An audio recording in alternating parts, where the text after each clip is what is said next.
सकळ विधेंचे अधिकरण ते जीवन श्री चरण श्री गुरुचे ते नमस्कारो नियाता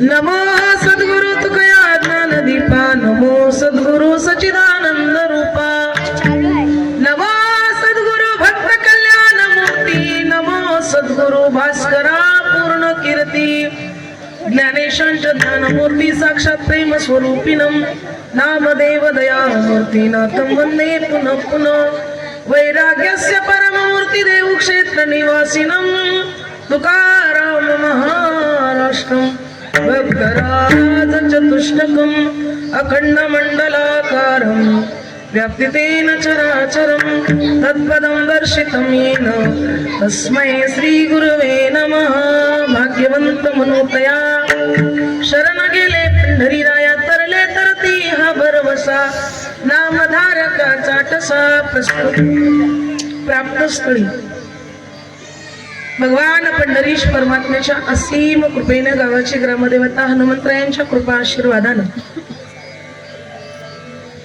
गावात देवापेक्षा संत महान असल्या कारणानं संत श्रेष्ठ नामदेवरायांच्या कृपा आशीर्वादानं आपल्या गावामध्ये सुंदर असा नामयज्ञ सोहळा गेल्या अनेक वर्षापासून चालतो.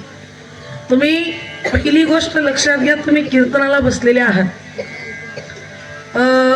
पहिली गोष्ट लक्षात ठेवायची, आपण कुठे बसलेले आहोत आणि कशा करता बसलेले आहोत. काही गोष्टी नियमानं जीवन जगत चला. मला काय करायचंय आणि मी काय करत आहे असं एक वाक्य मनाला प्रत्येक वेळा टाकायचं. मी काय करत आहे, मला काय करायचंय. मी कीर्तनाला आले, मला कीर्तन करायचंय एवढं डोक्यात पाहिजे. तसं तुम्ही कीर्तनाला आलात, तुम्ही फक्त ऐकायला आलात एवढं डोक्यात पाहिजे. बोलायला नाही हे एवढं मात्र डोक्यात पाहिजे. मी कुणाला बोलायला आले नाही, मी कशाला आले, ऐकण्याकरता आले एवढं लक्षात ठेवायचं. आओ जाओ आपणा घर, जोपर्यंत महाराज व्यासपीठावर येतील तोपर्यंत तुम्ही इकडं तिकडं फिरा, हरकत नाही. पण एकदा व्यासपीठावर म्हणजे व्यासांच्या गादीवर महाराज आले, महाराज किती मोठा असो अथवा किती छोटा असो, पण एकदा महाराज गादीवर आले की आपला सगळा खटाटोप बंद ठेवायचा. उठायचं नाही, फिरायचं नाही, अजिबात गप्पा गोष्टी करायच्या नाही, आवाज करायचा नाही. गेल्या वर्षी म्हणल्याप्रमाणे यंदा एवढं सुंदर भव्य दिव्य स्वरूपाचं तुम्ही हे देखणं कार्यक्रम केलं त्याबद्दल संपूर्ण गावकरी मंडळींचे एकदम अभिनंदन. तुम्ही टाळ्या वाजवा तुमच्याकरता, कारण मी एकटीला वाजवल्याने आवाज येणार नाही ना, त्याच्यामुळे तुम्ही वाजवल्या पाहिजे. एकमेका सहाय्य करू, अवघे धरू सुपंत, सगळ्यांनी एकमेकाला सहकार्य करायचं. कारण वाक्य बाबासाहेब आंबेडकरांचं संघटित व्हा, संघर्ष करा. एकट्याचं काम नाहीये, एकट्यानं काही होऊ शकत नाही. तुम्ही सगळे आले म्हणून माझं भाग्य, नाही तर कीर्तन कुणाला सांगू, मंडपाला कशाला सांगू, मंडप तरी कशाला ठेव, माणसं नाही तर मंडप कशाला आहेत.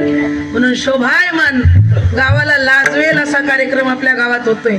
आणि एवढा सुंदर कार्यक्रम असताना जर कोणी घरी झोपत असत तर त्याच्यापेक्षा भाग्यवंत कोणी, भाग्यवंत म्हणू या घरी झोपले त्याला, त्यांच्यासारखं भाग्यवान जगात कोणी नाही. महाराज तुकोबारायांनी गोड वर्णन केलं, हा सुख सोहळा स्वर्गामध्ये सुद्धा हा सुख सोहळा पाहायला मिळत नाही.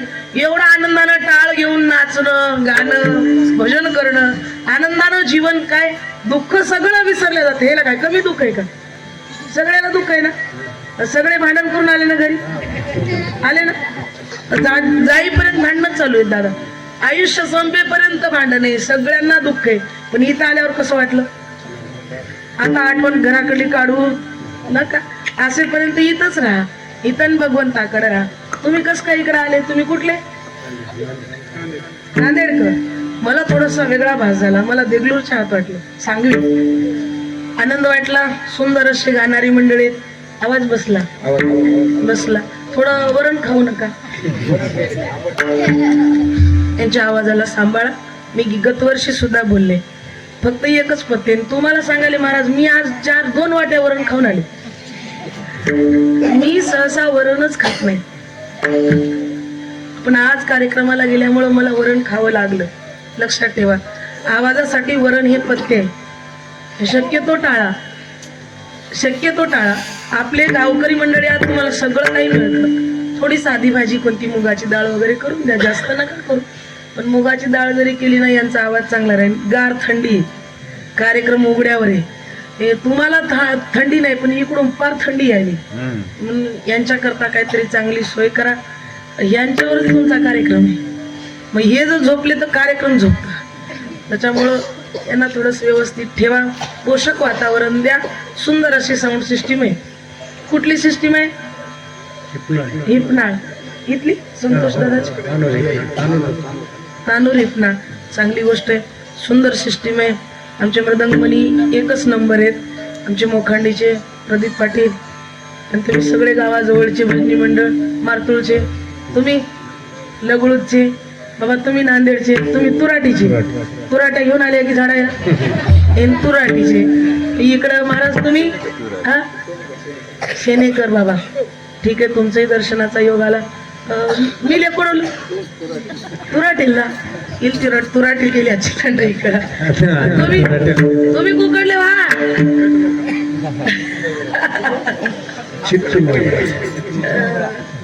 एवढं हसल्या पारी कसं व्हावं, कोणी गेलं तर तिथे हसतावच काय. पण आनंद आहे, एवढा आनंद घेत राहा. आनंदाचा क्षण आहे. अगदी गोडे युट्यूब चॅनल सुद्धा आहे, पण अगोदर पासून लई लावत जाऊ नका.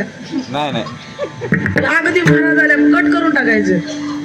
छाट कट करून जेवढं व्यवस्थित सुंदर आहे तेवढंच घ्यायचं. वा वा वा, धन्यवाद. तुम्ही हुशार निघाले, आनंद वाटला. सेवेकरता आजचा दुसरा दिवस आहे. सेवेकरता निवडलेला अभंग देऊ निवासी जगद्गुरु तुकोबारायांचा आहे. फार गोड अभंग आहे. अभंग सगळ्यांनी पाठ करा. अभंग पाठ करत जा. माझी विनंती, लेकरांना 7 दिवस सप्त्यामध्ये तुम्ही वाव देत चला. प्रत्येकाच्या घरी तुम्ही सप्ताह कमिटी बसवत असताना एक विनंती तुम्हाला, ज्या ज्या घरचे सप्त्यातली लोक पुढे आहेत ना त्यांना सांगून टाकायचं की प्रत्येक घरच्या लेकरांना हरिपाठाला पाठवायचं. 7 दिवस हरिपाठातले अभंग एवढे महत्वाचे, लक्ष देऊन ऐका. ज्ञानेश्वरीचं पारायण नाही करता आलं, करू नका. माऊली ज्ञानोबा सांगतात, ज्ञानेश्वरीचं पारायण केलं, एकदा माऊली ज्ञानोबा तुमच्या बोटाला धरले ना की आयुष्यभर तुमचं बोट सोडणार नाही. तुम्ही सोडा, हो तुम्ही ज्ञानेश्वरीवरचं बोट काढा, पण ती ज्ञानेश्वरी एकदा तुम्हाला काय झाली, तुमच्याशी स्पर्श झाला, ती जन्मभर तुमचं बोट सोडत नाही. ही कृपा ज्ञानेश्वरीची. आणि याच्याही पेक्षा सोपं सांगते, ज्ञानदेव म्हणता ज्ञान देव देतो. माऊली ज्ञानोबरायचं नुसतं नाव जरी घेतलं ना तरी ज्ञान देण्याची ताकद माझ्या माऊली ज्ञानोबरायच्या नावामध्ये. म्हणून लेकरांना हरिपाठा करता आणा. हरी मुखे म्हणा, हरी मुखे म्हणा. पुढचं काय? वा वा वा वा, किती छान लेकरं शिकले बघा. हरी मुखे म्हणा, हरी मुखे म्हणा. पुढचं काय? हा, एकदम योग्य. हरी कुठं म्हणा? मुखानं म्हणा. फक्त काय म्हणा? काही लोक म्हणले महाराज आम्ही शेतकरी होत, ज्ञानेश्वरी आम्हाला येत नाही. माऊलीने सांगितलं ज्ञानेश्वरी येत नाही, 28 अभंग पाठ करा हरिपाठाची. लोक म्हणले आम्हाला फार धावपळ आहे हो, 28 अभंग सुद्धा पाठ करणं होत नाही. केला असतं महाराज, पण आई वडिलांनी शाळेतच पाठवलं नाही. अंगठे बहादूर होत. 28 अभंग पाठ नाही ना, सोडून द्या, काळजी करू नका. 28 अभंगही पाठ होत नसतील, एकच करा, हरी पाठ करा. हरीलाच पाठ करा. कुणाला पाठ करा? हरी या शब्दाचा पाठ करा. आता हरीला कसं पाठ करावं? हरी हरी हरी तुम्ही म्हणारे सकळ. काय होईल याच्याने? तेने माया जाळ तुटतील.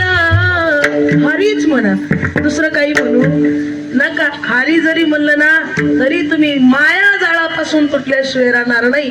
ही ताकद हरी या नामामध्ये. म्हणून हरी पाठ करा. लेकरांना बोलवत चला. 7 दिवसामध्ये काय आनंद घ्यायचं घ्या. आजचा दुसरा दिवस आहे. कीर्तन सेवेकरता निवडलेला अभंग जगद्गुरु तुकोबारायांचं नामपर प्रकरणातला अभंग आहे. बरेचसे तरुण मंडळी या ठिकाणी उपस्थित आहे. गोड असा अभंग, एकच अभंग पाठ करायचा. भाग्यवंत म्हणू तया. कुणाला? त्याला भाग्यवान म्हणा. कुणाला? शरण गेले पंढरीराया. पुढं पहिलं प्रश्न आहे, लगेच खाली उत्तर आहे. भाग्यवंत म्हणू तया. कुणाला? शरण गेले पंढरीराया. जो पांडुरंगाला शरण गेला त्याला भाग्यवंत म्हणा. संपला अभंग. दुसरं चरण घ्या. काय फायदा पांडुरंगाला शरण गेल्याचा? तुकोबाराया म्हणतात, तरले तरती. माग जे पांडुरंगाजवळ गेले ना, ज्यांनी पांडुरंगाचं भजन केलं, ज्यांनी पांडुरंगाची शरणागती पत्कारली, जे पायाचे आश्रयित झाले देवाच्या, ते तरले. आणि पुढे सुद्धा तरतील. हा भरवसा तुकोबाराया आपल्याला देतात. तरले तरती हा भरवसा. कोणाचा भरवसा? नामधारकाचा ठसा. माऊली ज्ञानोबाराया असतील, तुकोबाराया असतील, कोण तरेल? स्पष्टपणे सांगितलं, ज्याच्या गळ्यात तुळशीची माळ आहे आणि जो आंघोळ करून जेवणाच्या अगोदर 5000 रामकृष्ण हरी नामाचा जप करतो, असा तरल्याशिवाय राहणार नाही. नामधारकाचा ठसा. नामाला धारण करावं लागतं. बरेचसे लोक व्यसनी असतात. व्यसनी, व्यसनाच्या अधीन असतात. व्यसना अधीन. व्यसनी वेगळा, व्यसना अधीन वेगळा. आणि तसे नाम वेगळा, माळकरी वेगळे, नामधारक वेगळे. लक्षात असू द्या. वारकरी वेगळा, नामधारक वेगळा. नाम जो धारण करतो, जो नामाला आत्मसात करतो, जो नामाला आपल्या गुरुच्या मुखातून आपण स्वीकारतो, असा जर नामधारक असेल तर तो तरल्याशिवाय राहत नाही. तुकोबाराया म्हणतात, ठसा मारून आम्ही सांगू, शब्दाशब्दी नाही. ग्रामपंचायतीचा सही शिक्का मारून कागद हातात बाउंडवर लिहून देऊ, तो तरल्याशिवाय राहणार नाही. आणि हे स्थळ कसं, याचं वर्णन तुकोबाराया करतात. भक्ती मुक्तीचे ते स्थळ. इथं आल्यावर काय काय मिळतं? भक्ती मिळते आणि मुक्ती मिळते. आणि एवढा फायदा आहे की दररोज नुक्ती सुद्धा मिळते. भक्ती मुक्ती नुक्ती. नुक्तीही मिळते, कधी कधी खीरही मिळते. पाहिजे ते आहे महाराज, सगळं काही मिळतं. पण भाविक कसा पाहिजे याच्याबद्दल तुकोबारायांनी स्पष्टीकरण दिलं. भोळ्या भाविका निर्मळ. तो भोळा असला पाहिजे, भाविक असला पाहिजे आणि निर्मळ असला पाहिजे. काही लोक नुसतेच भोळे राहतात पण भाविक नाही. काही लोक भाविक असतात पण अजिबात भोळे नाही. 1 रुपया वाढू देत नाही महाराजाचा. हाय तेवढंच चालू द्या. नारळ अधिक द्यायचं, तेवढंच चालू द्या. भोळे आहेत, भाविक नाही. भाविक आहेत, भोळे नाही. दोन्ही आहेत, भोळा आहे, भाविक आहे, पण निर्मळ नाही. 3 गोष्टी सांगितले, भोळा, भाविका, निर्मळ. 3 गोष्टीचं पालन केलं पाहिजे. भोळा पाहिजे, निर्मळ पाहिजे आणि भाविक पाहिजे. अंतःकरणापासून जर असं असेल तर तो तरल्याशिवाय राहणार नाही. हे मी तोंडानं सांगत नाही. तुकोबाराया म्हणतात, गायली पुराणे. पुराणाने सांगितलं. तुका म्हणे वेदवाणी, वेदाने सांगितलं, पुराणाने सांगितलं की तुम्ही भगवंताचं नामचिंतन केलात तर 100% तरल्याशिवाय राहणार नाही. तरले तरती हा भरवसा. नामधारकाचा ठसा. असा आशय सांगणारा अभंगाच्या सेवेकरता निवडलेला विठ्ठल. संत गजानन योगी राहती. समाधी घेऊन ऋषी पंचमीला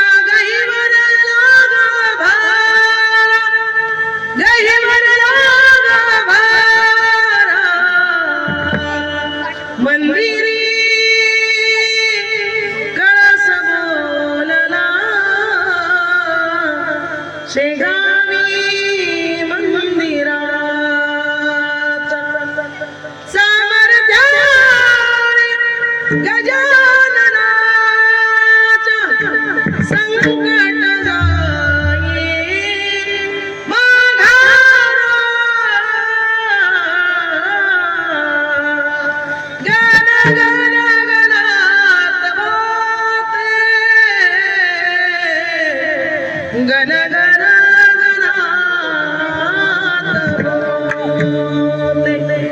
आज गजानन महाराजांचं प्रागट्य दिले, त्याबद्दल सगळ्यांना भरभरून शुभेच्छा. संतांचं प्रागट्य येण्याचा सोहळा, संतांच्या येण्याचाही सोहळा आहे दादा, जाण्याचाही सोहळा आहे. आपल्या येण्याचाही सोहळा नाही आणि जाण्याचाही सोहळा नाही. आपल्या मरणाची वाट पाहणारी बरेच विको बंद कर. मरणाची वाट पाहणारे भरपूर आहेत आणि आपण जन्माला यावं याची वाट पाहणारे फार कमी लोक आहेत. जीवन असं एक मंच आहे. लक्ष देऊ नये का तरुणांनो? तुम्ही क्रिकेट खेळ खेळताना क्रिकेटमध्ये किती प्लेयर असतात? हा किती? 11. बॅटिंग करणारा किती असतो? वरचा गेंद मारणारा, बॉल मारणारा एकटाच असतो ना, एकटा. त्याला हरवण्याकरता किती लोक आहेत? 11 लोक आहेत. या खेळातून तुम्ही काय घेता? खेळ महत्वाचा आहे. एकटा बॅटिंग करतो आपल्या संघाला जिंकवण्याकरता, एकटा लढतो. त्याला हरवणारे किती आहेत? 11. हे फक्त खेळातलं आहे. पण या जीवनाचा मंच असा आहे, इथं बॅटिंग करणारे तुम्ही एकटेच आहात, पण प्रत्येक जण तुम्हाला आउट करायला बसलेले. लक्षात असू द्या, प्रत्येक जण. गावातला असा माणूस नाही की त्याला तुम्ही आउट व्हावं वाटत नाही. काय म्हणणं आहे तुमचं? मग तुम्ही याचा विचार कधीच करत, तुम्हाला वाटतं आनंद आहे, आपले एवढे मित्र आहेत. ते मित्र नाहीत, तुमचे दुश्मन आहेत. ते कधी तुमच्या जीवावर उठतील काही सांगता येत नाही. माऊली ज्ञानोबारायांनी ज्ञानेश्वरीमध्ये एक वर्णन केलं. मैत्री झाली कुणाकुणाची? पाण्यातल्या मगराची आणि झाडावरल्या माकडाची. मैत्री कुणाशी करावी हे सुद्धा माणसाला कळत नाही. त्याला वाटतं जगात तुझ्यासारखा मित्र दुसरा नाही. मैत्री करताना मैत्री जर चुकली ना, आयुष्य संपत. मैत्री झाली माकडाची आणि मगराची. मगर पाण्यातून बाहेर यायचं, माकड येऊन झाडावर बसायचं. काय दादा बरं आहेस का? हे पाण्यातून म्हणायचं मगर. झाडावरून माकड म्हणायचं, हो दादा मी बरं आहे, तू कसा आहेस? ते म्हणायचं मी बरं आहे. वहिनी कशी आहे? सगळ्यांचं बोलणं व्हायचं, दोघांचं, कुटुंबातल्या सगळ्यांची चर्चा व्हायची. सगळी झाली, माकड आपापल्या घरला, मगर आपापल्या घरला.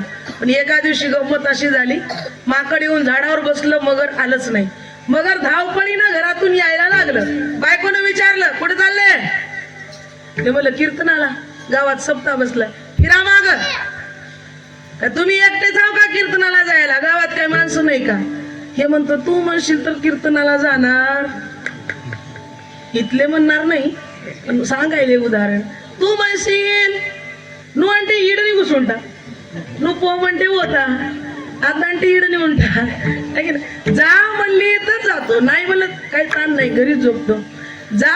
ते म्हणलं अरे निघालो मित्राला भेटायला. कोण मित्र? ते म्हणलं झाडावरला माकड. ती बायको म्हणली काय येडे आहो किशाने? ते माकड आणि तुम्ही मगर काय मैत्री केली म्हणे? कशाची मैत्री कराव? बायको म्हणली किती मैत्री आहे तुमची? ते म्हणलं जीवापाड. मी जर नाही गेलो ना तर ते जीव देईल. हे म्हणले तसं जीव देण्यापेक्षा असं करा, मला सध्या लेकरू व्हायले, मला डोळाळे लागले, मला त्या माकडाचं काळीच खावा वाटाले, घेऊन या. कोण सांगितलं? मित्राच्या बायकोनं. ते म्हणलं असं तुला काळीच खावा वाटाले? ते म्हणले तुमचं प्रेम माझ्यावर आहे का मित्रावर आहे मला पाहायचंय. ते म्हणलं कसंही असो, बायको महत्वाची, मित्र काय आज गेला तर उद्या दुसरा भेटल, पण बायको दुसरी भेटेल का? एक भेटायला तयार नाही. तुमच्या इकडे कसं आहे मला माहित नाही. बऱ्याच गावात रिकाम आहे, बऱ्याच गावात एक नाही म्हणतो 20-25 लेकरं तरी मोकळे मोकळे. त्याला इकडं भजनाकडे या म्हणलं तर यायला तयार. त्यालाही माहित आहे इकडं आल्यावर आता आपल्याला कोणी जवळ घेणार. म्हणून विनंती आहे, होईल तेवढं तरणेपणामध्ये कुठे लागा, भजनाकडे या महाराज. गेलं ते भेटायला. धडपडीनं बायकोने सांगितलं काही करा पण त्या माकडाचं काळीच मला खायचे. निघालं आलं पाण्याच्या कडाला. येऊन बसलं होतं माकड. माकड म्हणला काय दादा काय मैत्री आपली? अरे 1 तास झालं तुझी वाट पाहतो, तुला पाहिल्याशिवाय पाणी गिळत नाही मला. वेळ आहेस का? सोडून जातो का? किती वेळ झाला आला नाही? असं राहतं का? मगराला त्रास वाटला. अरे अरे म्हणे एवढी मैत्री आपली, मी तुला उगाच सोडून टाकलं. थोडा यायला उशीर झाला बघ, काय हरकत नाही, पण आज माझ्या बायकोनं हट्ट धरला, तुला घेऊन घरला ये म्हणली. माकड म्हणला कशाला आहे दादा? ते म्हणलं काय नाही, उगं चहा पाणी करायला. चल म्हणे फराळ पाणी करून येशील. ते म्हणलं तू पाण्यातला मी वरचा, पण कसा येऊ? ते म्हणलं बस पाठीवर घेऊन जातो. माकड उडी मारलं आणि त्याच्या पाठीवर बसलं. निघाले पाण्यामध्ये. पाणी हळू माकडाच्या कमरेला आलं. माकडानं विचार केला फराळ कुठं तर होईल, पण आपली पुण्यतिथी झाल्याशिवाय आता फराळाचं येगळायचं घर काही जवळ येत नाही. माकड विचारलं कुठे दादा घर? थोडं लांब आहे.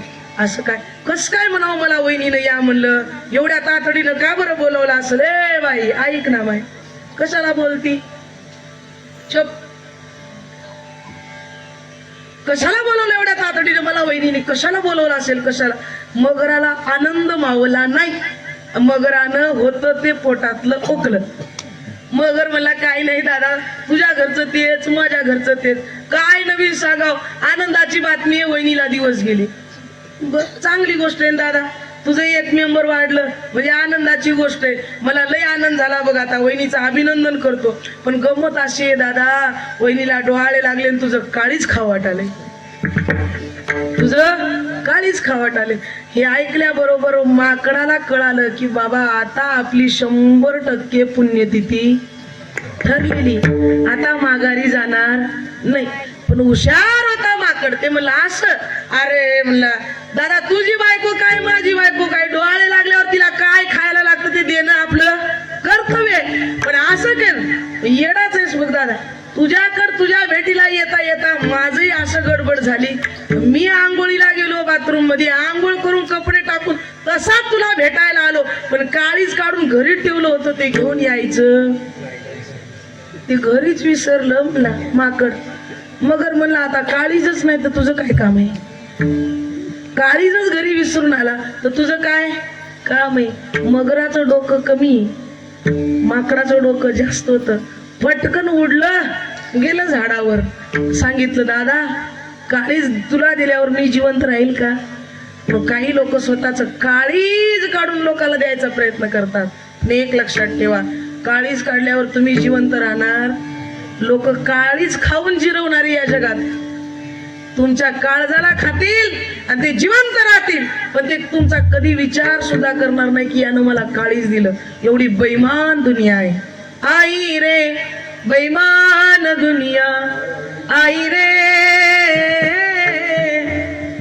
माता पिता को कोई न माने, औरत का बहुमान रे, आई रे बेईमान दुनिया, आई रे. जगातली लोक फार बेईमान आहेत.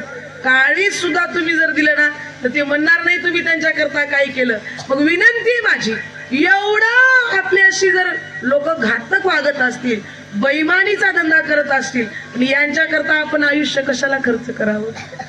काय गरज आहे?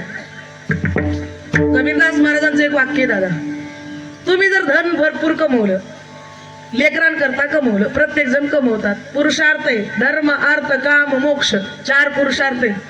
4 पुरुषार्थापैकी दुसऱ्या क्रमांकाचा पुरुषार्थ अर्थ आहे. म्हणजे पैसा कमवणं हे तुमचं काय पुरुषार्थ आहे, धर्म आहे. कमवा, किती कमवता येईल तेवढं कमवा. पण एक गोष्ट लक्षात ठेवा, तुम्ही कमवलेलं धन जर पोरग तुमचं व्यसनी निघालं तर तुम्ही कमवलेल्या धनाचा फायदा काय? काय फायदा आहे बाबा? दुसरं वाक्य ऐका, तुम्ही जर धन कमवलं, भरपूर धन कमवलं, आणि पोरगही तुमच्यापेक्षा चांगलं निघालं, ते दुप्पट धन कमवणार निघालं, तर तुमच्या धनाचा फायदा काय? दोन्ही प्रकारानं तुमच्या कमवलेल्या धनाचा काहीच फायदा नाही. पोरग चांगलं निघालं तर ते तुमच्यापेक्षा दुप्पट धन कमवेल, म्हणजे तुमच्या धनाचा फायदा काहीच नाही. आणि तुम्ही कमवलेलं धन, त्या धनाचा उपभोग घेण्याकरता पोरग जर व्यसनी निघालं तर तुमच्या धनाचा फायदाच नाही. कबीरदासांनी त्यावेळेस सांगून ठेवलं, तुम्ही किती धन कमवा, पण पोरग लायकीचं निघालं तरी त्याला फायदा नाही, नालायक निघाला तरी फायदा नाही. मग धन कमवण्यामध्ये तुम्ही जर आपलं आयुष्य गमवत असाल तर एक लक्षात ठेवा, धन संपत्ती कमवताना ते धन कशा पद्धतीनं कमवलेलं असावं. जोडो निया धन उत्तम व्यवहारे, उदास विचारे, किती धन कमवा पण विचार मात्र उदास असले पाहिजे. म्हणजे एका वाक्यात सांगायचं झालं शिकलेल्या लोकांकरता, सिंपल लिव्हिंग, हाय थिंकिंग. एक विनंती आहे, इकडची मुली कितीपर्यंत आहात तुम्ही? तू कितीला आहे बेटा? तू तू तू तू किती? 7वी. तू कितीला आहे? हा, तुला नाही, तुला 7वी. माग तुम्ही कितीला बेटा? हा, साऊंड बॉक्सच्या मागचे तू कितीला आहेस? 8वी. तू 8वी. ती कितीला? तू कितीला आहेस? 9वीला आहेस ना? एक वाक्याचं उत्तर दे. वाक्य असं आहे, सिंपल लिव्हिंग हाय थिंकिंग. वाक्याचा अर्थ सांग. हा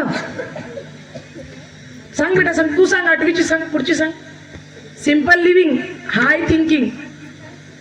हा हा सांग, तू सांग. तुम्ही सांगता कोणी? हा इकडे रे पोरांनो, तू सांग रे, तू सांग, सांग ना. हा सिंपल मध्ये सोचा, जास्त मध्ये सोचा म्हणजे सिंपल लिव्हिंग हाय थिंकिंग. सिंपल मध्ये राहा, हाय मध्ये सोचा. सोचाव. तू इंग्लिश स्कूलला जातोस? हा सोचाव राहो. आता काही दिवसानंतर खाओ जाओ. Eating going. Mummy I am going. तिने मध्ये कुठं जाईन, ते म्हणतं घरला येईन. Very good. त्याचा अर्थ असा आहे, सिंपल लिव्हिंग साधे राहणीमान ठेवा, विचार मात्र उच्च लेवलचे ठेवा. आपलं हाय लेवलचं राहणं झालं आणि विचार मात्र गलिच्छ झाले. विठाला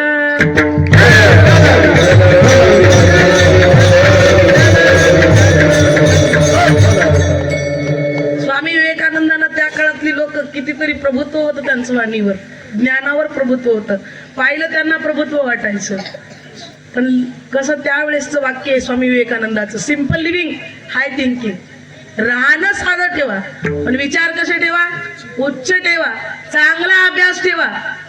आई वडिलाला बुडवू नका. विनंती आहे तुम्हाला, 3 वेळा जेवण करता, विचार केलं एका वेळचं हॉटेलचं खायचं झालं तर किती रुपयाला आहे? 200 रुपयाला आहे. लेकरं दिवसभरात 200 रुपयाचं तर खात असतील ना. 365 दिवस गुणिले 200 करा, किती अन्न चाललंय. यांना एवढं अन्न तुम्ही बनवून देता, मग याच्या मोबदल्यामध्ये तुम्ही यांच्याकडून काय घेता हा प्रश्न टाका स्वतःला. माझं मत नाही तुम्ही यांना खाऊ घालू नये, खाऊ घाला, पण त्याच्या मोबदल्यात हे तुम्हाला काय देते याचा विचार करायला शिका. लेकरं हुशार झाली, आई वडिलांना फार आनंद वाटतो की नाही बाबा? आपलंच एखादं गावातलं लेकरू जर मोठं झालं त्याचा किती आनंद वाटतो. म्हणून लेकरांनो, मुलींनो, अभ्यास करा. फॅशनच्या नादाला लागून वाया जाऊ नका. विनंती आहे माझी. आमच्या भारताला 2च ग्रहण लागले, तरुणांना वाईट वाटते. एक तर तरुण पूर्ण व्यसनाधीन झाले आणि पूर्ण तरुण पोरी, शाळेत जाणाऱ्या पोरी फक्त आणि फक्त फॅशनचं नाद आहे. तिनं कशी वेणी घातली, आज आपण उद्या कशी घालायची. तिनं कसा ड्रेस घातला, आपण उद्या कसा ड्रेस घातला पाहिजे. फक्त आणि फक्त याच्यावर डोकं आहे. पण त्या सगळ्या डोक्याला केंद्रित करा आणि अभ्यासाकडे वळवा. विनंती माझी सगळ्या आईंना. आम्ही सुद्धा शाळेत जायचो, पण आमची आई एकदा सोमवारी वेणी टाकली ना की पुन्हा दुसऱ्या सोमवारीच टाकायची. काय म्हणता माय? रविवारी डोकं धुवाव, सोमवारी 2 वेण्या घातले तसेच राव, इथून इतकंच विंचरायचं. पुन्हा रविवारी डोकं धुवायला काढावं आईनं. तेवढं काम होतं आईला. आता कामच नाही आईला. पोरगी म्हणते उगं बस, तुला मला विंचरता येत. तिची स्टाईल वेगळी, ते त्या स्टाईल करणं तिला बंद करा. तिला आगाव नादाकडे जाऊ देणारे तुम्ही आत लक्षात ठेवा. वाईट वाटू देऊ नका. विनंती माझी, एवढे विचार चांगले ठेवा घरामध्ये. पोरीला सांगायचं काही कर, पण ज्ञानेश्वरी उघड. 2 तरी ओळी वाचल्याशिवाय घराच्या बाहेर पडायचं. हे कर्तव्य आहे तुमचं. तुम्ही जर नाही केलं, तिला जेवायला नाही दिलं, ती वाचणार नाही. तुम्ही पोराला सांगितलं पाहिजे, तुला 100च रुपये देतो, काय हरकत नाही, मी तुला 100 रुपये द्यायला तयार आहे, पण त्या 100 रुपयाचा मला 1-1 रुपयाचा हिशोब नंतर पाहिजे. द्या 100 रुपये. लेकरू खर्च करू द्या, खाऊ द्या चांगल्या वस्तू. काय खायचंय आनंदानं खाऊ द्या. पण विनंती आहे, तुम्ही त्याच्यावर नियंत्रण न ठेवल्यामुळं ते वाम मार्गाला चाललं. आई वडिलांनी लेकरांना वेळ न दिल्यामुळं ते व्यसनाला लागले. लक्षात ठेवा, कुठेतरी कारणीभूत आपण होतो. आज धावत्या युगामध्ये तरुण पिढी फार मरणाकडे चालली, आत्महत्या करायला लागली. तरुण पोरं आत्महत्या करायला लागले. का? Depression, tension. कशाचं टेन्शन आहे? काम करा, आनंदात राहा, अरे कृष्ण परमात्म्याच्या जीवनाकडे पहा तरुणांनो. कृष्णाचा जन्मच बंदी शाळेत आहे. जेलमध्ये जो जन्मला आणि जन्मल्या 5 मिनिटं आईजवळ थांबला नाही. काय म्हणणं आहे तुमचं? जन्मल्या 5 मिनिटाला लगे कुठं जावं लागलं? आईला सोडून दुसऱ्या गावात जावं लागलं. त्या आईजवळ तर कंप्लीट राहिला का? तिलाही सोडावं लागलं. सगळ्यात प्रेम करणारी राधा, तिला सोडावं लागलं. पुढं परमात्मा गेला. 16,108 बायका देवानी केल्या. लोक म्हणतात आम्ही का करू नये? पण ऐका, 16,108 बायकाला देवाच्या प्रत्येकीला वेगळं घर होतं. प्रत्येकीला वेगळं घर होतं. प्रत्येकीला तेवढाच सगळा शृंगार होता. आपल्या एकाच बायकोला फेरन लवली आणून दिलं होईल. परेशान आहे ती. 8 दिवस म्हणते आणा किंवा ट्यूब संपली, आणा किंवा ट्यूब. बायला काय तुला बाहेर जायचंय? उगं राख की घरा. काय लागली मागं ट्यूब पाहिजे? पण तिथं 16,108 बायका असून कशाची कमतरता नाही. आपल्याकडे एक सोसत नाही. म्हणून विनंती आहे, देव जसे वागले तसं वागायला जाऊ नका. देवानं जे अनुकरण केलं ते घ्यायला शिका. समाजामध्ये जी लोक बाजूला टाकलेली होती त्यांना देवानं पुढं करण्याचं काम केलं. म्हणून चांगल्या गोष्टी परमार्थातून घ्यायला शिका. डेव्हलपमेंट करायला शिका. लिडरशिप करायला शिका. काय माझ्या प्रभू रामचंद्राची लिडरशिप आहे, काय हनुमंतरायाची लिडरशिप आहे, तसं लिडरशिप करा ना. तुम्ही दगड घ्या, दगडावर राम लिहा, दगड पाण्यात टाका, तरू द्या दगड. करता का? करा ना ही लिडरशिप. काय हनुमंतरायाने लिडरशिप केली? दगड घेतला, दगडावर राम लिहिलं, दगड पाण्यात टाकलं. बुडलं का तरलं? कशामुळं तरलं? ही ताकद संतांची. स्पर्श जरी निर्जीव वस्तूला झाला ना ती सजीव होते आणि ती भजन करायला लागते. म्हणून तुकोबाराया म्हणतात संतांचं ज्या वस्तूला स्पर्श झालं ना ती वस्तू भजन करू लागते. त्यांच्यासारखं भाग्यवान या जगामध्ये कोणी नाही. तुम्ही भाग्यवंताची जर वाक्य सांगायची झाली, कोणाला भाग्यवान म्हणाल? ज्याचं वेळेवर लग्न झालं त्याला भाग्यवान म्हणा. आजच्या काळातलं ज्याचं वेळेवर लग्न झालं, वेळेवर पोरगी चांगली मिळाली, तो भाग्यवान. दुसरा आहे का? ज्याची मुलं तरुणपणामध्ये व्यसनाला न लागता कमाईच्या मागे लागली, चांगली आहेत पोरं, तो भाग्यवान आहे. दुसरं. तिसरं, ज्याची बायको आपल्या मालकाचा शब्द खाली पडू देत नाही, व्यवस्थित मालकाच्या आज्ञेमध्ये जीवन जगते, तो माणूस भाग्यवान समजा. एकंदरीत सांगायचं झालं लौकिक दृष्टीनं भाग्यवंत कुणाला म्हणाल? ज्याची लेकरं चांगली आहेत, बायको चांगली आहे, व्यवस्थित धन व्यवसाय आहे, त्याला भाग्यवान म्हणा. पण तुकोबाराया म्हणतात हे लौकिकाचं लक्षण आहे. परमार्थाच्या दृष्टीनं याला भाग्य म्हणता येणार नाही. भाग्य तरी नो हे धन पुत्र, भाग्य तरी नो हे धन पुत्र.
धन म्हणजे हे भाग्य नाही, बायको म्हणजे भाग्य नाही, पुत्र म्हणजे भाग्य नाही. एक वाक्यात सांगायचं झालं तो कामने भाग्य या नावे मनी जे संसारी जन्मी जे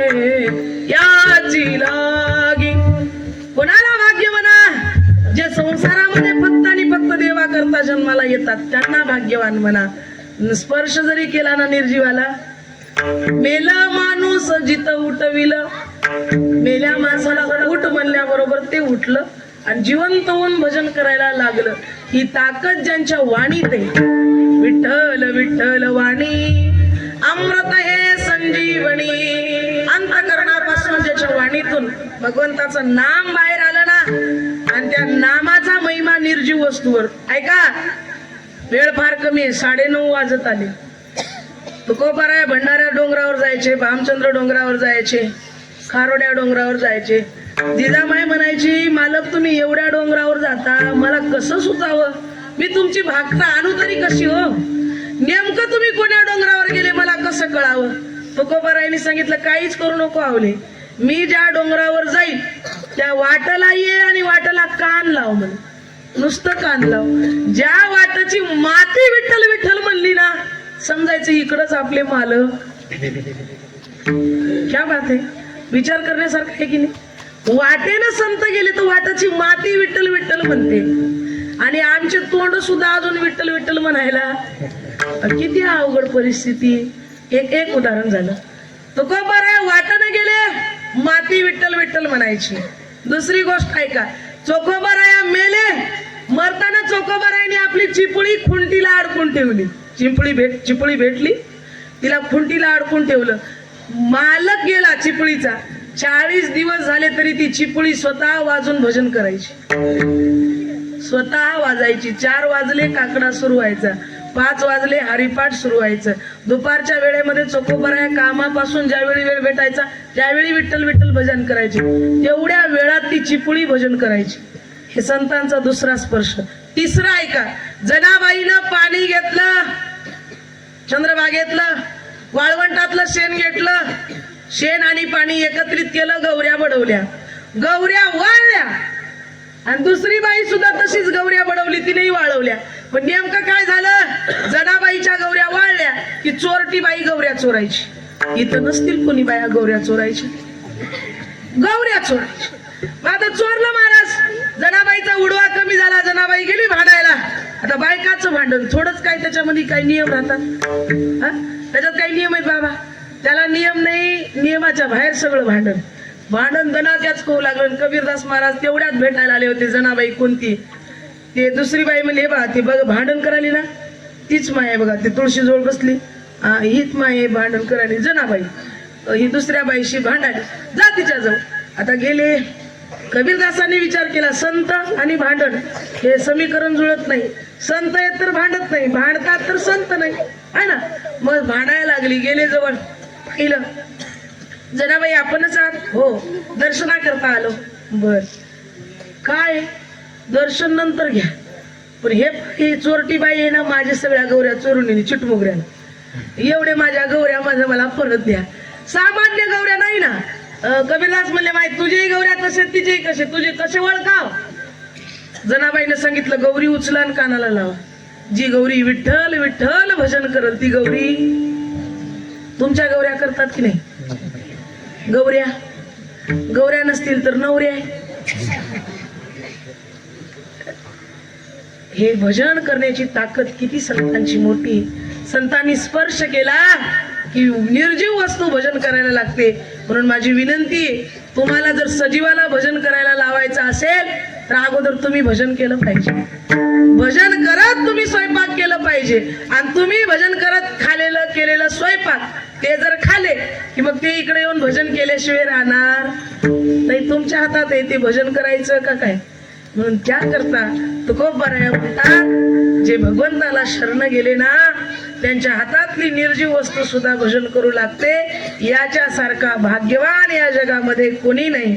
भाग्यवंत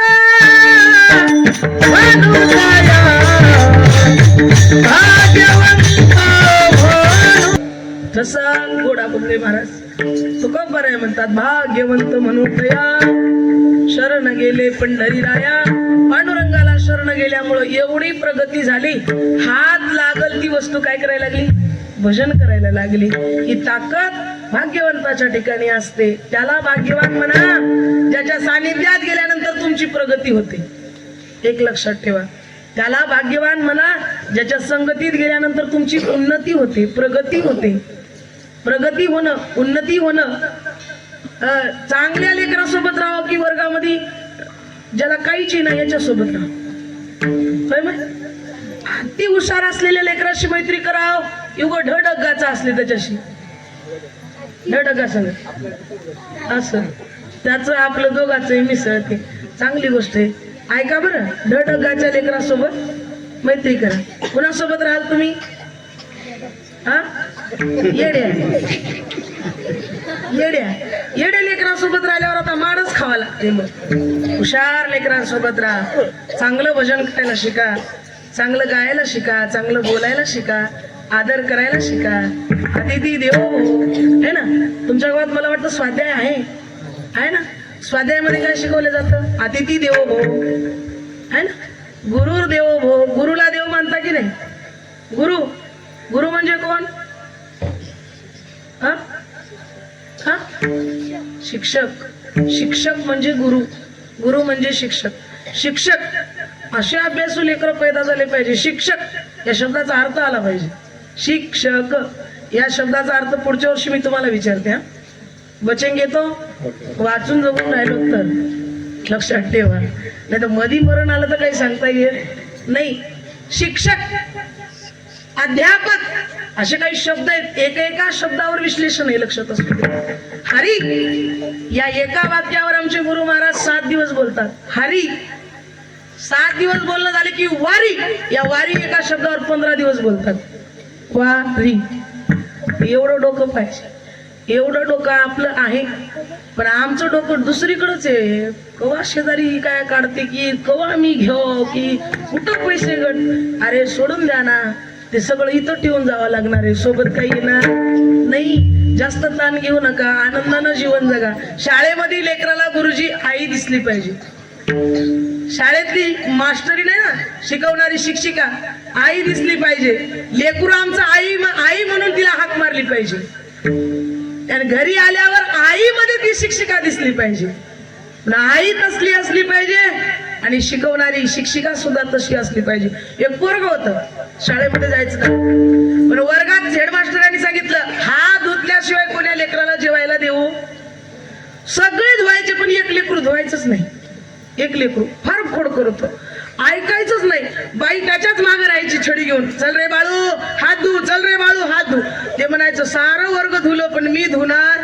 नका मॅडम नका, नाही नाही मी धुणार नाही, मी मॅडम लगेच काठी घेऊन त्याच्या मागे. मग ती गंमत अशी झाली, 4 दिवस धुलं नाही, मग पुन्हा 4 दिवसाला धुलं बाबा. पण धुतल्याबरोबर ते बाईच्याच साडीला पुसायचं, पळत जायचं, हात धुवायचं की बाईजवळ जायचं आणि बाईच्या पदराला पुसायचं. रोज बाईची साडी अशीच.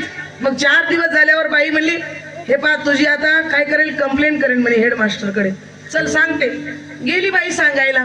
म्हणले सर, हा आपल्या शाळेतला एकच विद्यार्थी असा मोंडा आहे, कोणाचंच ऐकत नाही. हात धुतो पण माझ्या साडीला पुसतो, माझी साडी रोज खराब करतो. हेडमास्टर म्हणले असं आहे का, मग आपण असं करू, उद्या त्याच्या आईला बोलू किंवा वडिलांना बोलून सांगू त्यांना. महाराज आईला बोलावलं.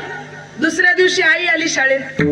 आईला पाहिलं, सेम टू सेम पोरानं काय केलं होतं, शिक्षकाचं रूप घरी आईला तयार केलं होतं. जशी आई केस म्हणजे बुचडा बांधायची, शेताला जायची, ते म्हणलं आई तुझा पदर कमरेला खोचायचा नाही, तू असं लांब पदर घाल. मग तिलाही तो काटापिन करून पदर लावायचा. मग आईचे केस विस्कळीत असायचे, ते म्हणायचं आई त्याला विंचरून तू व्यवस्थित कर, टापटीप राह. मग ती आईची वेणी घालायचं. आईची वेणी जशी बाईची वेणी तशी आईची वेणी. जसा आईचा पदर जसे बाईचं पदर तशी आईचे पदर, सगळं काही टॉपटीप. आई आली शाळेमध्ये. मग आई आल्याबरोबर आईला सांगितलं, बाई तुमचा मुलगा रोज हात धुतो माझ्याच पदराला हात पुसतो. ती आई म्हणली काही नाही बाई, फरक एवढा झाला माझ्या बाळूचा, ते तुमच्यात मला पाहत, तुमच्यामध्ये मला पाहत, आणि घरी आल्यावर माझ्यामध्ये तुम्हाला पाहत. घरी आल्यावर सुद्धा शिक्षक दिसले पाहिजे आईच्या रूपामध्ये, आणि शाळेत गेल्यावर शिक्षकाच्या रूपामध्ये कोण दिसलं पाहिजे, आई वडील दिसले पाहिजे. तरच आपला भारत सुखी होईल. नाहीतर शिक्षक फोनवर, लेकरं ग्राउंडवर, त्यांना घंटीचीच मजा, दुसरं काही देणं घेणं नाही, फक्त पगारी पुरती शिक्षक. आता लेकरं कशी रडतील? आमच्या काळात काय प्रेम असायचं शाळेवर. ऐका, त्या पोरानं आईमध्ये बाई बघितली, बाईमध्ये आई बघितली. म्हणून विनंती आहे विद्यार्थ्यांना, प्रेम करायला शिका देशावर, प्रेम करायला शिका संतांवर, प्रेम करायला शिका आपल्या समाजावर. नाही तर प्रेम करण्याची जागा दुसरीकडे मात्र योग्य नाहीये, लक्षात असू द्या. जिथं तुम्ही प्रेम लावताना तिथली जागा चुकते, आणि एकदा का निवड चुकली की पुन्हा रडणं पदरात पडते. जगातली लोक अशी आहेत, आज तुम्हाला चांगलं म्हणतील, उद्या तुमच्यापेक्षा चांगला आला की त्याला चांगलं म्हणल्याशिवाय राहणार. कायमस्वरूपी काही नाही दादा. परिवर्तन हा जगाचा नियम आहे, सृष्टीचा नियम आहे. आज कीर्तनकार मी बरा वाटलो, चाललं 4 दिवस, पण योगायोगाने एखादा याच्यापेक्षा चांगला कीर्तनकार भेटला तर मला काय व्हावं लागतं? मायनस व्हायला वेळ लागत नाही. म्हणून तुम्ही एवढे उत्तम बना की लोकांनी तुम्हाला मायनस मध्ये कधीच आणू नये, प्लस मध्येच राहिली पाहिजे गाडी.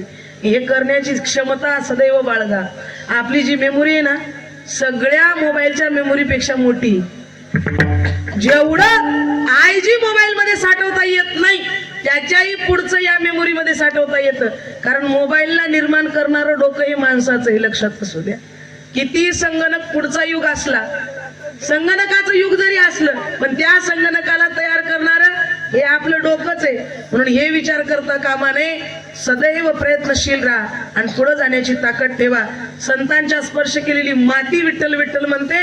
आपण एकच विचार करायचा, पुढचा वर्ष येईपर्यंत, पुढचा सप्ताह येईपर्यंत माझ्या घरातली लेकरं रोज विठ्ठल विठ्ठल म्हणली पाहिजे, रोज विठ्ठल. आता टाळी वाजवायला काय हरकत आहे?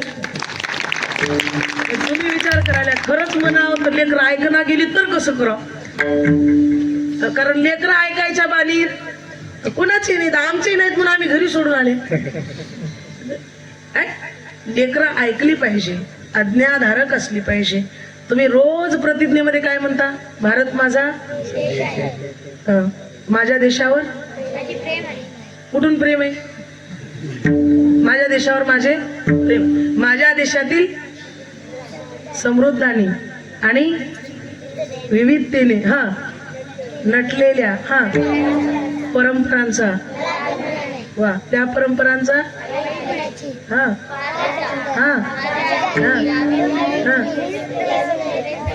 छान प्रयत्न करी. परंपरा, सगळ्या विविध परंपरा माझ्या अंगी याव्या, जाव्या नाही. सगळ्या विविध परंपरा माझ्या अंगी याव्या. काय प्रयत्न केले तुम्ही? तुकोबारायचा गाथा पाठ झाला? एखादी अभंग पाठ आहे? परंपरा आहे आमची नाही, मायनस. माऊली ज्ञानोबारायची ज्ञानेश्वरी एखादी ओवी पाठ आहे? नाही, कॅन्सल. हरिपाठातलं एक अभंग पाठ आहे? कोणती परंपरा आपण पाठ ठेवली मला सांगा? परंपरेला आम्ही बाजूलाच ठेवलं, नको ते घेऊन मिरवायला लागलो. विनंती, लेकरांना जरूर इंग्लिश शाळेमध्ये टाका, पण आपली संस्कृती विसरायला लावू नका. का तुम्हाला सांगावं लागतं? आता सध्या हेच काळ सांगायची गरज आहे. जास्त तुकोबारायचं भजन करायची गरज नाही. देव मंदिरात आहे, पण तो तुमच्यापर्यंत कसा पोहोचला पाहिजे? तुकडोजी महाराजांनी क्रांती केली महाराज. गाडगे महाराज गाव झाडायचे. राष्ट्रसंत गाडगे महाराज स्वच्छता अभियान चालवणारे पंढरपुरात जायचे. गेल्या गेल्या दर्शन बारीला उभा राहायचे नाही. आपण जाता चंद्रभागेत आंघोळ, आणि चंद्रभागेतच सांगू नये आता सगळं वाटोळ. चंद्रभागेतून निघालं की कुठं जाणार? सरळ दर्शनाला. तिथून निघाले घेतला बाजार, जत्रा की निघाले माघारी. पण गाडगे महाराज जायचे चंद्रभागेत, आंघोळ नाही करायचे, स्वच्छ करायचे. पुन्हा यायचे महाद्वाराजवळ, सगळा परिसर झाडून काढायचा, सगळं स्वच्छ करायचं. हे बाह्य स्वरूपानं जेवढं महत्वाचं आहे, अंतःकरण सुद्धा तेवढंच महत्वाचं आहे. तुम्ही लोक काय करता? चटया टाकल्यावर येऊन बसता. चटया काढणार कोण? किती लोक आहेत चटया काढणारे? सप्त्यामधले चटया काढणारे किती लोक आहेत? कोणा काढली चटई? माहिती नाही. झाडतं कोण मंडप? कोण झाडून काढतं? विचार करण्यासारख्या गोष्टी आहेत. फक्त आम्ही सगळे काय वाटतं? चांगलं सगळं उपभोगायला मिळावं, वगळं काहीच नाही. विनंती आहे, तुम्हाला भाग्यवंत व्हायचा असेल सगळ्या कामांची काय करा, विविध परंपरा अंतकरणामध्ये साठवायला शिका. तुकोबारायांनी गोड वर्णन केलं, तुम्ही भाग्यवंत आहात, तुम्हाला मानवाचा जन्म मिळाला पण तो जन्म वाया घालू नका. नामधारणा करा, नामाचे धारण केले तर तुम्ही तरल्याशिवाय राहणार नाही. तारून नेण्याकरता जीवनामध्ये गुरु फार आवश्यकतेचा आहे, लक्षात असो. गुरु तो ऐसा चाहिए जो शिष्य को कुछ ना मांगे. गुरु तो ऐसा चाहिए जो शिष्य को कुछ ना मांगे, पर शिष्य तो ऐसा चाहिए जो गुरु को सब कुछ दे. सगळं काही गुरुला देण्याची क्षमता ह्या शिष्यामध्ये असली पाहिजे. तसं जर आपण भगवंताचं नामचिंतन केलं तर तरल्याशिवाय राहणार नाही. ऐका, तारून नेण्याची ताकद पहिल्या मंडळीमध्ये. तुम्ही 1000 रुपयाचं काम पोट देतात तुम्हाला, गावात सगळीकडे मागा, कोणीच नाही दिलं, कुठं देतात? घरी मिळतात की नाही? तुम्हालाही पक्क ध्यानात आहे. तुम्ही सगळीकडून जाऊन येऊन गावभर तोंड थोडस उतरलेलं असलं, बायको म्हणते जेवा ना, काय जेवण कर म्हणली, 1000 रुपयाचं काम आहे, गावात कोणी द्यायला तयार नाही. बायको म्हणते काळजी करू नका, जेवण करा, मी तुम्हाला. तुझ्याजवळ कुठले? ते म्हणते तुमचीच पॅन्ट धुताना काढलेली. मी तर काय माहेरून आणले होय? पॅन्ट धुताना कधी कधीचे जमा करून ठेवलेले तेच 1000 रुपये. तारून नेण्याची क्षमता स्त्रियांमध्ये. मी तुम्हाला का बोलते, मंदोदरी नावाची एक स्त्री होती. कोण होती? मंदोदरी. कोण होती? रावणाची पत्नी. मंदोदरीनं, रावण फार टेन्शन मध्ये होता दादा. ते टेन्शन मध्ये जाऊन घरी आलं. काय झालं? काय नाही म्हणे, गावात सभा बसली. कशाची? मीटिंग झाली. सगळ्यांनी माझं सरपंच पद रद्द केलं. कस काय रद्द केलं? काय नाही म्हणे, गावातल्या लोकांना आता मी सरपंच बरा वाटत नाही. का बरं वाटत नाही ते तरी सांगा. काय नाही म्हणे, लोकांनी मला सांगितलं रामाची रामसेना जवळ यायला लागली. दगड घेतात, राम लिहितात, दगड पाण्यात टाकतात वानर. दगड करायला लागलं. गावातल्या लोकांना प्रश्न पडला, तिकडची लोक जर इकडं आली तर आपली लंका शिल्लक राहणार नाही, मग आम्ही मरणार की वाचणार हा प्रश्न त्यांच्याकडे.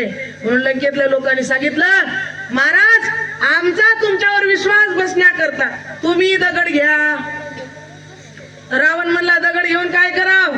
काय नाही, दगड घ्या, दगडावर रावण लिहा, दगड पाण्यात टाका.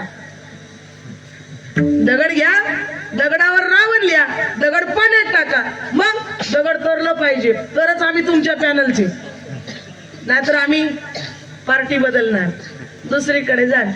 मग झालं महाराज. तो टेन्शन मध्ये घरला आलं. घरला येण्या अगोदर समुद्रावर बी गेलं. दगड घेतलं, दगडावर रावण लिहिलं, दगड पाण्यात टाकलं, बच म्हण्या बुडलं. निराश होऊन घरला आलं. घरला आल्याबरोबर बायको बसली. बायको म्हणली, मालक जेवा ना हो, काय टेन्शन घेतात? ते म्हणले, दुनियाची टेन्शन मलाच आहे. काही लोक म्हणतात काय झालं, एवढं काम आहे, मराया पुरसत नाही. आबा देव काय तुम्हाला विचारून नेईल वरी? हातात घास राहत, ताट वाढलेली राहते, हातातला घास नारळ घेईपर्यंत पुरसत नाही. घेते की नाही काही सांगता येत. तुमचं बी काय भरोसा. 7 दिवस होते, कालाचं कीर्तन होते, नारळ येते, होय असं नाही, काय भरोसा नाही महाराज. मग ते विचार करा. त्यानं विचार केला, अरे बा माझं टेन्शन आहे, तू काहीतरी दूर करते का? मंदोदरीनं सांगितलं, काळजीच करू नका, तुमचं कसलंही टेन्शन असू द्या, ते मी दूर केल्याशिवाय राहणार. तरुणपणामध्ये एक लक्षात घ्या, एक वाक्य फार महत्वाचं आहे. तरुणपणी, तरुण्या बांध ज्या मुली आहेत ना, तरुणपणी संसारामध्ये त्यांचा संसार सुखाचा होण्याकरता नवरा निर्व्यसनी पाहिजे. ती स्त्री सुखाची जिचा नवरा निर्व्यसनी. तारुण्य सुखात जात.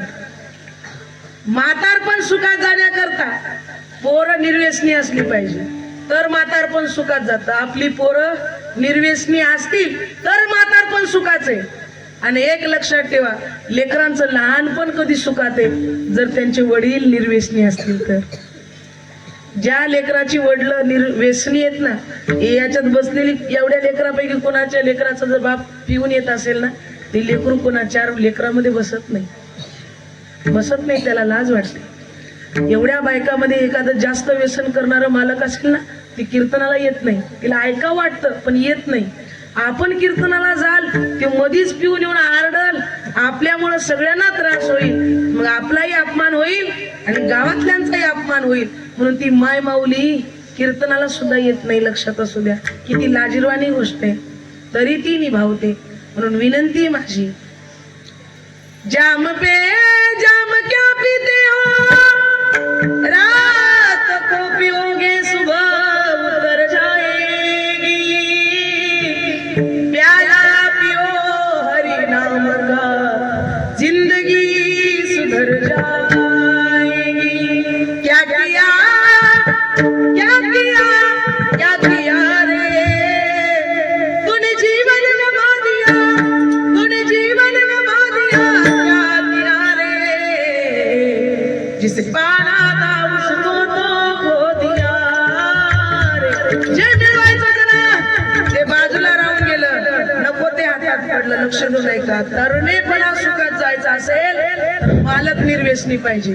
लेकरांचं लहानपण सुखात जावं वाटत असेल तर वडील निर्व्यसनी पाहिजे, आणि म्हातारपण सुखात जावं वाटत असेल तर तरुणी बाण पोरं कशी असली पाहिजे, निर्व्यसनी. म्हणून जीवनामध्ये व्यसनापासून दूर राहा. मंदोदरीनं मालकाला सांगितलं, काळजी करू नका मालक, तुमचं कसलंही टेन्शन राहू द्या, मी आहे ना. मालकावर किती काळजी, टेन्शन येऊ द्या. बायको अशी पाहिजे खंबीर. किती झाली बाकी? 10 लाख. ते म्हणजे काळजीच करू नका, तुम्ही बेशक 15 लाख बाकी करा, मी आहे ना. ताण घ्यायचं, दोघं मिळून फेडू. देणं झालं तर देऊ, नाही जमलं पुण्याला जाऊन काम करू, पण काळजी करायचं नाही. जगून दाखवू गडे जगाला, स्वाभिमान जागा ठेवा, स्वाभिमानाला मरू देऊ नका. झाशीच्या राणीनं लेकराला पाठीला बांधलं ना माय, ढाल छातीसी पुत्र पाठीसी कमरेला तलवार, भारताचे निशाण मी नाही सोडणार. गंगाधरराव टिळकांना औषध देऊन मारलं, जहर देऊन मारून टाकलं. लक्षात ठेवा, स्वतःच्या जवळची लोक होती. धर्मवीर संभाजी राजांना मारून टाका असं पत्र लिहिणारी संभाजी राजांची आई होती. तुम्ही इतिहास वाचा. आई स्वतःच्या मुलाला संपून टाकण्याकरता सज्ज आहे या काळामध्ये. म्हणून कुणी कुणाचं नाही. हे जग किती फसव्या धंद्या करल, तुम्ही या काळात विचार करा. छत्रपती शिवरायांना मारणारी लोक बाहेरची होती का? इतिहास वाचला का तुम्ही? छत्रपती शिवरायांना मारणारी लोक दुसरी होती, घरची होती. संभाजीराजांना मारणारी लोक बाहेरची नव्हती, घरची होती. काय चाणक्य होतं माझ्या संभाजीराजांचं. 8 वर्षांचा संभाजी राजा छत्रपती शिवरायांनी मिर्झा राजे जयसिंगाला तह केला होता. 23 किल्ले द्यायचं ठरवलं होतं, द्यायचं आणि आनंदात राहायचं. आपली प्रजा सुखी असली पाहिजे. जाता जाता भेटीला संभाजीराजांना सोबत घेऊन गेले गडावर. गडावर गेल्यानंतर संभाजीराजाला पाहिलं तो दिलेर खान सहज पाहिलं महाराज संभाजीराजांकडे. 8 वर्षाचं लेकरू. म्हणलं काय तुमचं नाव काय? तो म्हणला बालराजे संभाजी. राजे हो? हा, राजे होणार आहात? हो म्हणे. वा वा, तुमचं नाव ऐकल्यानंतर मला खूप आनंद झाला. बर, मग तुमचं बोलण्याची भाषा आम्हाला आवडली, म्हणून आम्ही काय करतो, तुम्हाला एक हत्तीचं पिल्लू भेट म्हणून देतो. खडतर रस्ता होता, अवघड गड होता चढायला, त्याच्यावरून ह्या हत्तीचं पिल्लू आणणं फार अवघड होतं. दिल्लेर खान हसत विचारला, राजा म्हणवता स्वतःला, आम्ही दिलेला हत्तीचं पिल्लू कसं न्याल? दिल्लेर खानानं प्रश्न विचारला, कसं न्याल या पिल्ल्याला? त्यावेळी बालराजे धर्मवीर संभाजीराजांनी उत्तर दिलं, काय म्हणता, आम्ही राजे आहोत. शेवटी तुम्ही आम्हाला देऊन देऊन काय दिलं? जनावर दिलं. गेलं तर पायाने नेऊ, नाहीतर तुकडे तुकडे करून नेऊ. गेलं तर चालत नेऊ, नाही गेलं तर तुकडे तुकडे करून नेऊ. पण माझा एक प्रश्न तुम्हाला आहे, आमच्या आबासाहेबांनी तुम्हाला 23 किल्ले द्यायचं तर केलं, फक्त मला काळजी पडली, माझ्या या महाराष्ट्रातला एक किल्ला तुम्ही हलवून दाखवा तर मी तुम्हाला काय समजेल, खरे समजेल. म्हणे तुम्ही हुकुमशाही करायला आलात आणि तुम्ही जिंकाल. हे वाक्य असं बोललं महाराज. त्याला दरदर घाम सुटला. किल्ले हलवण्यासारखे आजपर्यंत नाही आहेत असे किल्ले माझ्या छत्रपती शिवरायानं निर्माण केलं. असं काहीतरी प्रभुत्व निर्माण करा की आपल्या देशाचा गौरव झाला पाहिजे. तसंही सांगायचं झालं तर एक गोष्ट लक्षात ठेवा, जनरल नॉलेजचं, जगामध्ये आजही आमचा भारत देश गुरुच्या स्थानावर आहे. गुरु म्हणूनच बाकीचे देश आपल्या देशाला पाहतात. म्हणून आंतरराष्ट्रीय स्तरावर सुद्धा आमचा गुरु असणारा हा भारत देश आणि त्यातला हा महाराष्ट्र, या महाराष्ट्राच्या मातीमध्ये संतांच्या भूमीमध्ये आम्ही जन्माला आलो तर इथं आम्ही तरणार नाही का? मंदोदरीनं रावणाला सांगितलं, काळजी करू नका, मी तुमच्या पाठीशी आहे. काय करा? पोटभर जेवा. जेवायला वाढलं. त्याच रात्री मंदोदरीनं पाण्या समुद्राजवळ मालकाला घेऊन गेलं. दगड घेतला, दगडावर रावण लिहिलं रावण. जवळ घ्या दगड. जवळ घेतलं रावणाने. सांगा त्या दगडाला, मंदोदरी म्हणते, सांगा त्या दगडाला तुला रामाची शपथ आहे पाण्यात बुडायचं. दगड पाण्यात टाकलं. पाण्यात टाकल्याबरोबर दगड तरलं. मंदोदरीला कळालं की दगडाला रामाची शपथ दिल्यावर दगड तरत. पण हे रावणाला कळालं, त्या दगडाला सुद्धा कळालं रामाची शपथ घेऊन आपण बुडायचं नाही. पण रावण का बुडला? त्याला राम कळाला नाही. म्हणून ज्याला राम कळाला नाही त्याला बुडावं लागतं. तुकोबारायने सांगितलं, ज्याला राम कळाला ते तरले तरती हा भरवसा. नामधारकाचा ठसा भक्ती मुक्तीचे ते स्थळ. भोळ्या भाविका निर्मळ. निर्मळ अंतकरणाचा भोळा जो भाविक आहे ना त्याला भगवंताचा अंतकरण प्रत्यक्षात कळतं. देव काय करतो हे त्याला कळतं आणि त्याला देवाला कळतं तुम्ही काय करता. म्हणून लोकाला फसवू नका. तुम्ही जर लोकाला फसवलं तर तुम्ही फसल्याशिवाय राहणार नाही. एखाद्याच्या तोंडाला काळं लावायचं झालं तर अगोदर आपल्या हाताला काळं लागतं. म्हणून आपण अगोदर काळं व्हावं लागतं दुसऱ्याचं काळं करण्याकरता. म्हणून चांगलं आयुष्य जगा. भला किसी का कर न सको तो बुरा किसी का मत करना. पुष्प नहीं बन सकते तो तुम कांटे बन कर मत रहना. कांटे बन कर मत रहना. कांटे बन कर मत रहना. अंतकरण निर्मळ ठेवा. बाहर की तू माती भागे मन के भीतर क्यों ना झाके.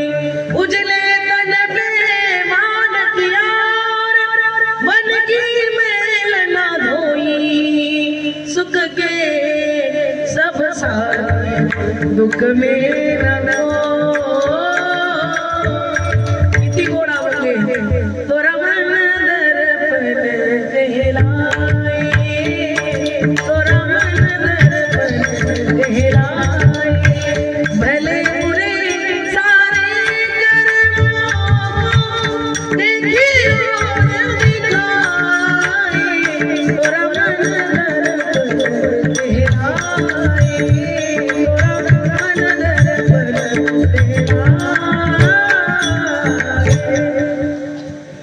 मने कृष्ण परमात्म्याने अर्जुनाला सांगितलं गीतेमध्ये, मय्येव मन आद्यस्व मयी बुद्धी निवेशया. तू तुझी मन आणि बुद्धी मला अर्पण कर. मन फार महत्वाचे.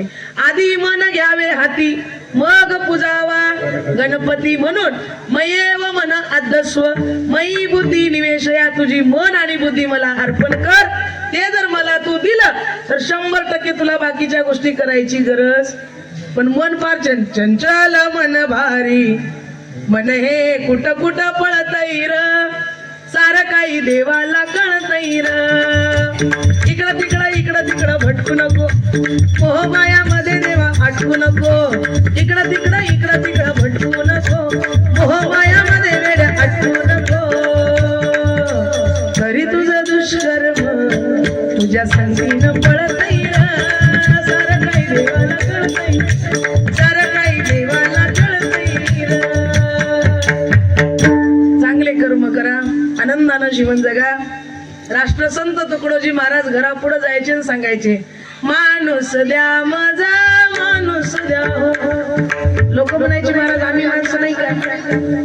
माणूस द्या माझा माणूस द्या हो. लोक म्हणायचे आम्ही माणसं नाही का. राष्ट्रसंत तुकडोजी महाराज म्हणायचे तुम्ही माणसं आहात पण तुमच्यातली माणुसकी मेली. माणसांनो माणूस केला जागा, जरा माणूस म्हणून वागा. माणसाप्रमाणे वागा, माणूस म्हणून जीवन जगा आहे ना. माणूस चालू लागला, खाली पायाला हाड लागलं. हाड लागल्याबरोबर माणसानं ढकललं, त्या हाडातून आवाज आला, एवढं गुरूर करू नको दादा, मी पण तुझ्यासारखाच होतो, मलाही असाच गर्व होता, म्हणून माझा आज काय झालं, माती झाली. म्हणून त्या मातीमध्ये आम्ही जन्माला आलो ना, त्याच्यावर गर्व करू नका, अभिमान करू नका. सुंदर जीवन आहे, वाईट कुणाचं करू नका. घरी फक्त कॉम्पिटिशन करा. एकाने 1 एकर शेती घेतली ना, तुम्ही 2 एकर घ्या. एकाने आपलं पोरग 10वीला प्रथम काढलं ना, तुम्ही तुमच्या पोराला एवढं, त्याची क्वालिटी बघा. उगा लय अभ्यास करायला लावू नका, पोरं फाशी घेतील. मायच स्वयंपाक करणं व्यवस्थित, पोरग नापास का होतं, कारण सांगते ऐका. पोरं जर नापास होत असतील तर त्याला कारणीभूत आई आहे. कशी काय सांगते. जी आई बिना आंघोळीचं स्वयंपाक बनवते, त्या आईची लेकरं कधीच पास होणार नाही. हे मी व्यासांच्या गादीवरून सांगते. लेकरांची बुद्धी भ्रष्ट कधी होते, तुम्ही पवित्र नसाल तेव्हा लेकरं भ्रष्ट निघतात. आई पवित्र पाहिजे. जिजामाईनं आपल्या शिवबाला एकदा दासीचं दूध पिलं होतं, फाड फाड तोंडावर दिलं, पाय गरगर फिरून जेवढं दूध पिलं होतं ना दासीचं, तेवढं ओकाय लावलं. दासीनं प्रश्न विचारला, आई साहेब तुम्ही पण आई आहात, मी पण आई आहे, तुमचंही दूध आहे माझंही दूध आहे, पण तुमच्या लेकरानं माझं दूध पिलं तर काय बिघडलं, का ओकायला लावलं. जिजामाईनं सांगितलं, अगं तुझंही दूध आहे, पण तुझ्या दुधात आणि माझ्या दुधात फार फरक आहे. काय फरक आहे, काहीच नाही. तुझं दूध पिलं तर तुझं पोरग उद्या नोकरीच करेल, दासच होईल, पण माझं दूध पिल्यावर माझं पोरग उद्या स्वराज्याची निर्मिती करेल. हे दुधाची फरक आहे. अन्नाची ताकद एवढी मोठी आहे. अन्न एवढं चांगलं पाहिजे, एवढं पवित्र पाहिजे ना, अन्न खाल्यावर पोरग पिसाळलेलं कुत्र तरी फाडलं पाहिजे.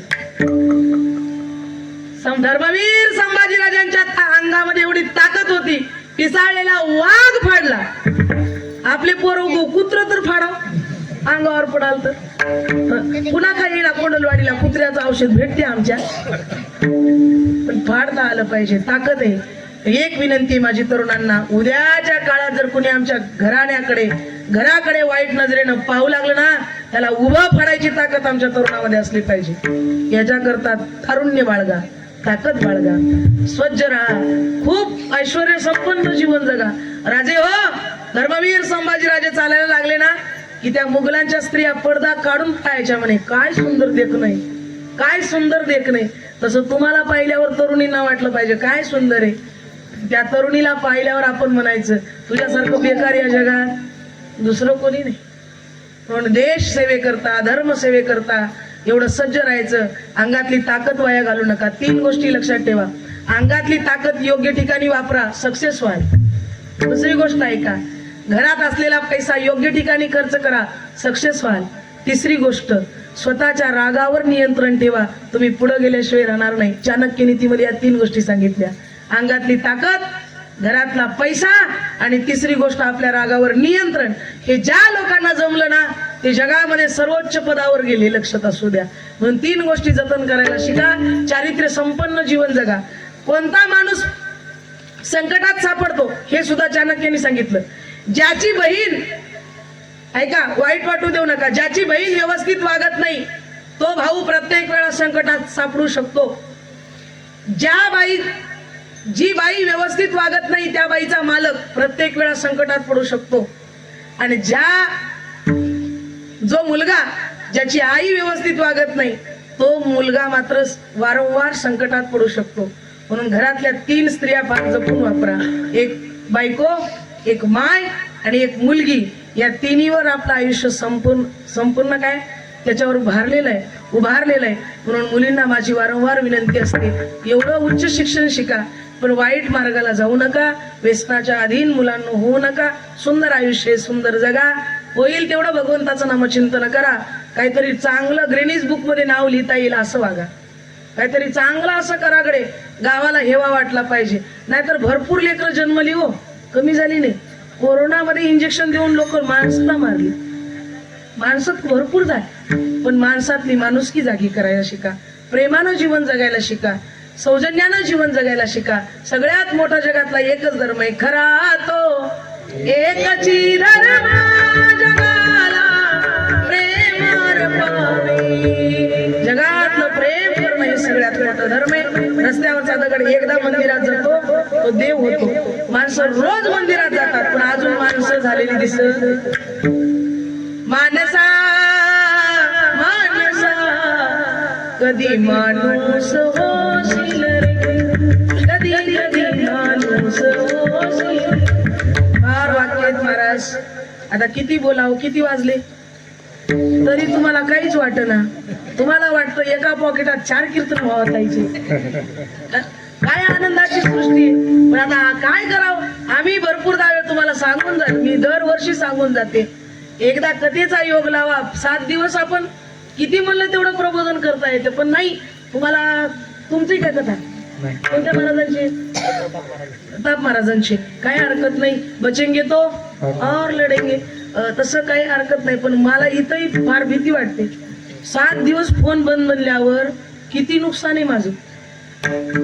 आता मी इथं आले, फोन बंद झाला, नो सिग्नल म्हणल्यावर मग लोक मला अजितदादा पवार सारखं वैकुंठवासी लिहिते. मिसिंग केस आहे की नाही हा प्रश्न उद्भवतील ना. जसं होता कामा नये. चांगली गोष्ट आहे, करत राहा. भगवंताच्या भजनाला सोडू नका. देवाशिवाय जगात आपलं कोणी नाही. पुराणाने सांगितलं, वेद अनंत बोलिला अर्थ ही तुकाची साधिला, विठोबाशी शरण जावे निजनिष्ठा नाम गावे. म्हणून पुराणाने सांगितलं आणि वेदाने सांगितलं. वेदाचा तो अर्थ मासीच ठावा भार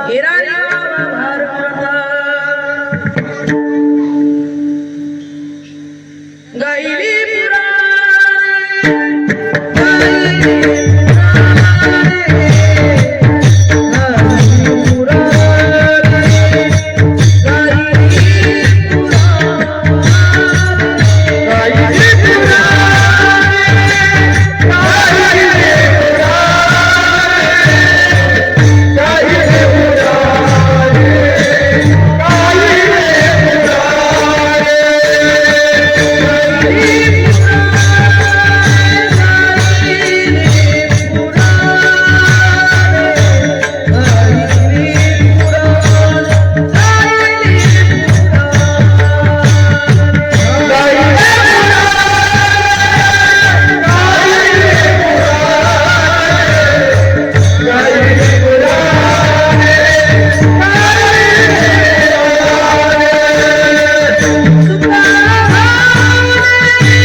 वेदाने सांगितलं, पुराणाने सांगितलं, भगवंतापेक्षा देवापेक्षा देवाच्या नावामध्ये फार ताकद आहे. देवापेक्षाही देवाचं नाम हे मोठं लक्षात असू द्या. नाम चांगले चांगले माझ्या कंठी राहो भले, कपी कुळा उधरले मुक्त केले राक्षसापासून सोडवण्याची ताकद नामाची.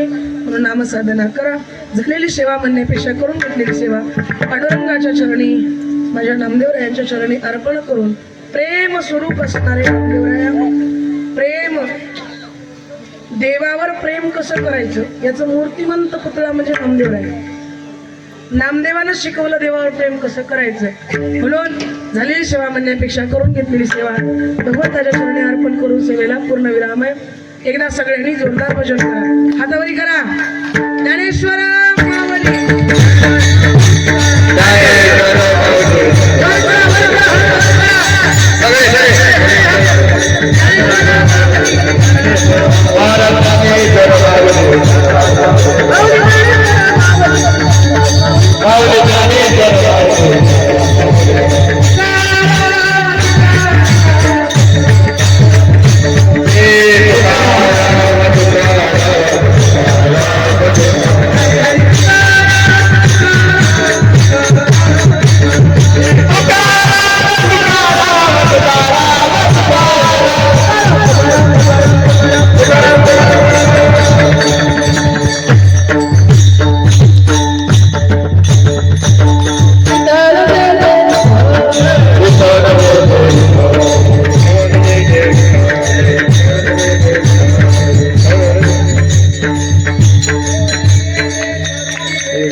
पंढरीरायाला जावं तरच तो भाग्यवंत आहे.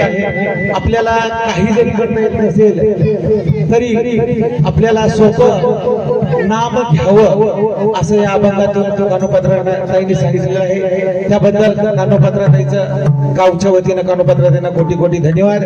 तसेच या ठिकाणी आपल्याला सुंदर असं भजनी मंडळ लाभलेलं आहे. सर्व या ठिकाणी गुणीजन मंडळ आहे. गणेश महाराज शेनीकर, नाथ महाराज हरनाळीकर, हनुमंत महाराज संगनाळे, काळे महाराज नांदेडकर, शिवाजी पाटील भोगाव, गोविंद चिट्टू मोगरेकर, हनुमंतराव बडुरे, देवीदास खुळे मातुळकर, आदिनाथ पाटील मातुळकर, नागोराव पाटील, शंकर पाटील लगुडकर, शंकर घोसलोड, गंगाधर बागे, पोतना बागे, गंगाधर कुबड तुराटीकर व मृदंगाचार्य ज्यांनी फार सुंदर असं या ठिकाणी मृदंग मृदंग वाद्य काम केलेलं आहे ते प्रदीप महाराज मोखंडीकर यांचं सुद्धा या आणि बेंद्रीतून आलेले पंडित महाराज यांचं सुद्धा गावच्या वतीनं त्यांना सुद्धा खूप खूप धन्यवाद.